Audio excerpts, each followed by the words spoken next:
All right, Harry, on the Sermon on the Mount, right? Jesus says in Matthew chapter 7, verse 14, he says, "But small is the gate and narrow the road that leads to life, and only a few find it." So, for the people here who are listening, what's your interpretation on how do we find that?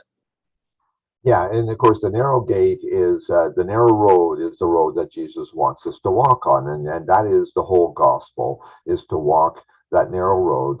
And that's the things, the teachings of Jesus, walking with Him, and so on.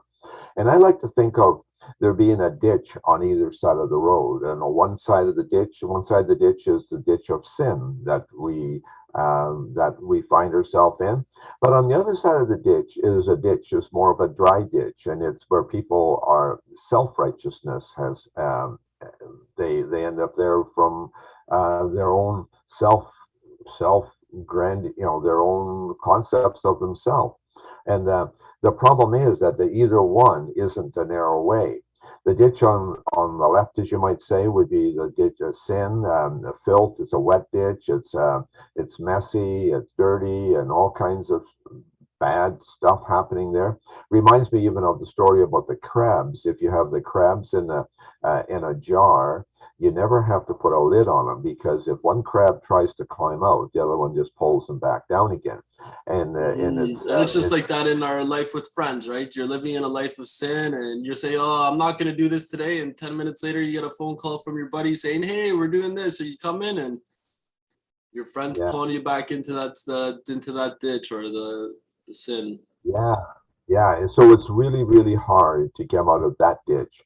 But the other ditch on the other side is a ditch of self-righteousness. And Jesus says in Matthew 5:20, he says, "Unless your righteousness surpasses that of the Pharisees and teachers of the law, you will certainly not enter the kingdom of heaven."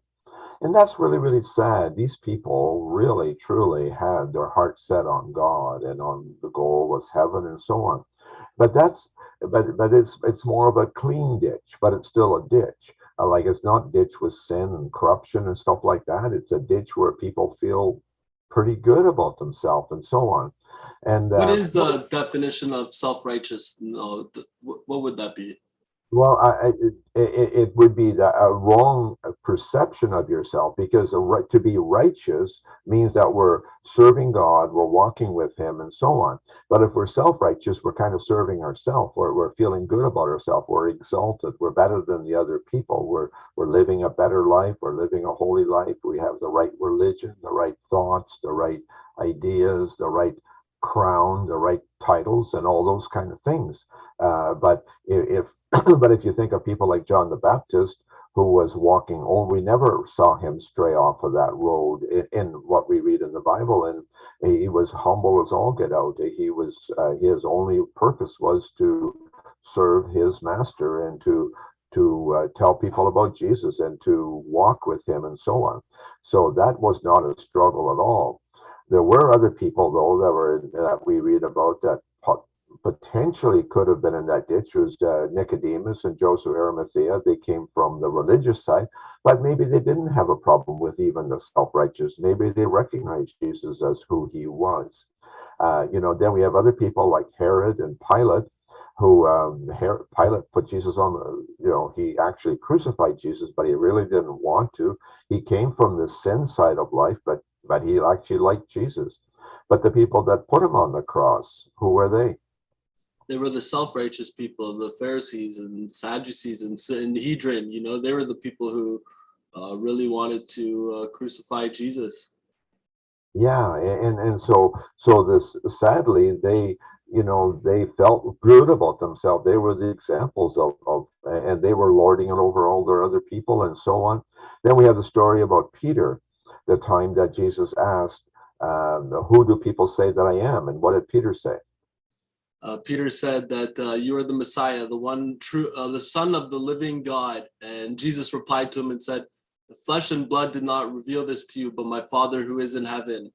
And right then and there, we see a couple verses later, or a paragraph later, he rebukes Jesus, and Jesus says to Peter, "Get behind me, Satan."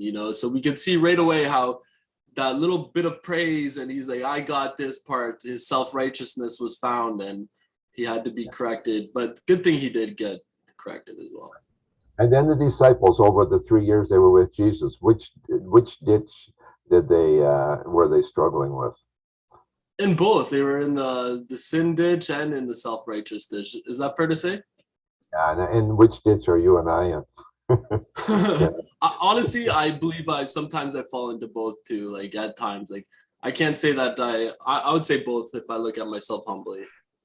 Yeah, no, true. And so what the point of this topic is really to realize that we have to always check ourselves, because the narrow way is the narrow way. It's a way of Jesus, serving each other. We're the bottom of the V. We're one side we're serving people, and the other side we're serving Jesus. If we get it right, we're walking simply and humbly. One ditch is attractive, the other ditch is attractive. Well, sorry, are distractive is a better way to say it. That we get distracted both ways, and no, the narrow way is what we have to aim for. One ditch was as serious as the other, because neither one leads to home above. Amen. Thanks, Harry.